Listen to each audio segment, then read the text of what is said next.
परिचय। वैभव और उसके माता पिता कसौली में छुट्टी मनाकर 2 दिनों बाद अपने घर वापस आ रहे हैं।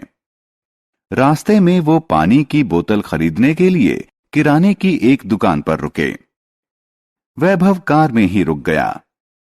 उसके पिता ने उसे सलाह दी कि वह खिड़कियां चढ़ा ले।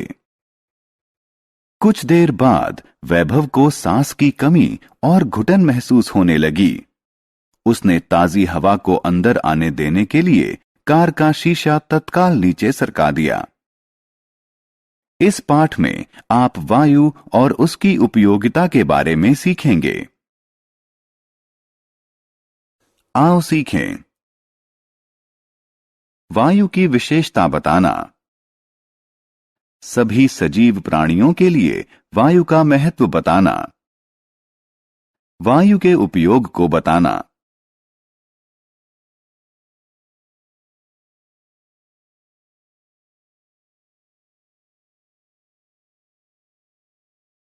वायु की विशेषताएं। वायु हमारे चारों तरफ है। सभी सजीव प्राणी वायु को सांस के रूप में अंदर लेते हैं और बाहर छोड़ते हैं, लेकिन हम इसे देख नहीं सकते। हम इसे सिर्फ महसूस कर सकते हैं।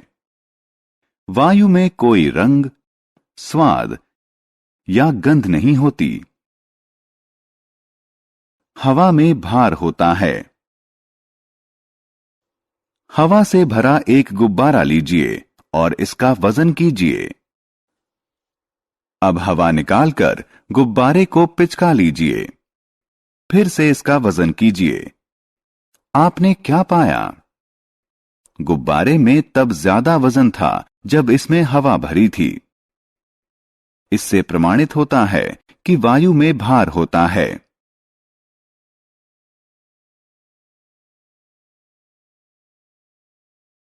वायु स्थान घेरती है। एक गुब्बारा लीजिए और इसमें हवा भरिए। गुब्बारे का आकार बढ़ जाता है। अब गुब्बारे में एक पिन चुभा दीजिए। आप क्या देखते हैं? गुब्बारे के अंदर की हवा छेद से बाहर निकलती है। गुब्बारा चपटा हो जाता है।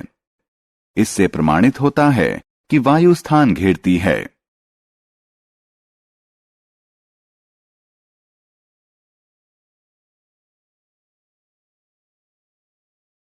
वायु का महत्व। वायु मनुष्यों को ऑक्सीजन प्रदान करती है, जो जीवन को आधार देती है। पादप अपना भोजन बनाने के लिए वायु से कार्बन डाइऑक्साइड लेते हैं। जंतु के अस्तित्व के लिए ऑक्सीजन जरूरी है। वायु का उपयोग। चलती हुई वायु को हवा कहते हैं। हवा बादल को गति देती है, जिससे वर्षा होती है। हवा नाव और ग्लाइडरों को चलाने में सहायता करती है। हवा की शक्ति का प्रयोग विद्युत उत्पादन में किया जाता है। हवा की शक्ति का प्रयोग जल भरण में भी किया जाता है। हमने क्या चर्चा की? वायु में कोई रंग, स्वाद या गंध नहीं होती। वायु में भार होता है और यह स्थान घेरती है। वायु सभी प्राणियों के अस्तित्व के लिए जरूरी है। गतिशील वायु को हवा कहते हैं। वायु शक्ति का प्रयोग विद्युत उत्पादन और जल भरण के लिए किया जाता है।